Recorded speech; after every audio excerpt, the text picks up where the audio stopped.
برباد گلستاں کرنے کو ایک ہی الو کافی تھا، برباد گلستاں کرنے کو ایک ہی الو کافی تھا، ہر شاخ پہ جب الو بٹھا دیے گئے ہوں تو گلستان کا کیا ہوگا؟ حد ہی ہو گئی ہے، تیسری مرتبہ پھر ایک حد ہی ہو گئی۔ پہلی بات تو یہ ہے کہ میں دو تین باتوں کا جواب دینا چاہتا ہوں۔ ایک تو یہ ہے کہ مجھے نہیں لگتا کہ کوئی بیک ڈور گفتگو ہو رہی ہے۔ اچھا ہاں، اور مجھے نہیں لگتا کہ کوئی بیک ڈور گفتگو کے لیے کوئی ماحول ہے۔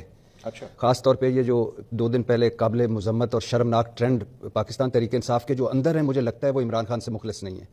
جو باہر بیٹھے ہیں، جس طرح انہوں نے مریم نواز کو لے کر، آرمی چیف کو لے کر جو قابل مذمت اور شرمناک ٹرینڈ چلائے اور ایک گفتگو کو سیاق و سباق سے ہٹ کے رکھا، یہ عمران خان کے ساتھ ظلم کر رہے ہیں۔ ہو سکتا ہے ان کی ذاتی تسکین ہو رہی ہو، لیکن یہ ظلم ہے ٹھیک عمران خان کے لیے، یا اس کے کاز کے لیے، یا جو اس وقت وہ کرائسس میں اس کے لیے، یا جو پارٹی کرائسس میں ہے۔ دوسرا، یہ آپ ایک سیکوینس بھی دیکھیں۔ ڈیفینیٹلی ایک وقت تھا کہ جب عمران خان کو کہا گیا کہ پارٹی چھوڑ دیں، پارٹی چیئرمین شپ چھوڑ دیں، بنی گالا شفٹ ہو جائیں، کوئی اور کر لیں، لیفٹ رائٹ بات چیت ہوتی رہی۔ لیکن ایک تسلسل کے ساتھ D G S P R کی پریس کانفرنس میں دیکھیں، پشاور کی میٹنگ کے بعد عسکری ذرائع دیکھیں کہ سیاست کی بات سیاستدانوں سے، پھر عسکری ذرائع، خط نہ ملا ہے نہ دلچسپی ہے، پھر آرمی چیف کا پہلا انٹریکشن صحافیوں سے 2-2.5 سالوں میں کہ بھئی یہ محض چالیں ہیں خط کی، باقی تو انہوں نے کہا نا کہ نہ میں نے نہ خط ملا نہ پڑھنا ہے، وزیر اعظم کو بھجوا دوں گا، یہ چالیں ہیں۔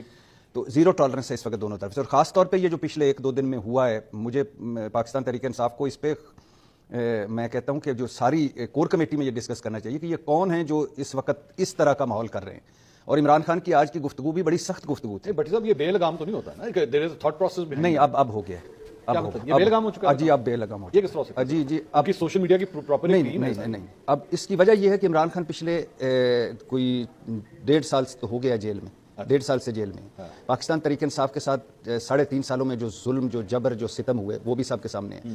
اور ایک تنظیمی ڈھانچہ پاکستان تحریک انصاف کا ویسے ہی آپ کو پتہ ہے، پہلے دن سے ہی آپسی گروہ بندیاں آپ کو پتہ ہے۔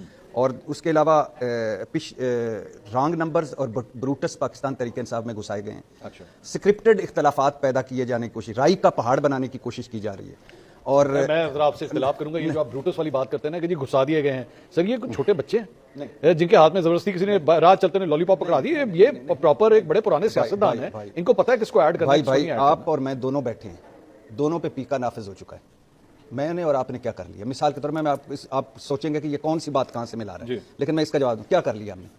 ہم میں تو کوئی اندر نہیں ہے نا، ہم میں تو کوئی جیل میں نہیں ہے نا۔ ٹھیک ہے، ایشو یہ ہوتا ہے کہ جب ایک خاص قسم کا ماحول ہوتا ہے، خاص قسم کا ہوتا ہے، اس میں بہت ساری چیزیں ایٹ اے ٹائم چل رہی ہوتی ہیں۔ آج جو فیصل بھائی کہہ رہے ہیں، فیصل کہ فارورڈ بلاک بن جائے گا، فارورڈ بلاک بنے گا تو اس کی زیرو ہوگی، کریڈیبلٹی زیرو ہوگی، فارغ ہو جائیں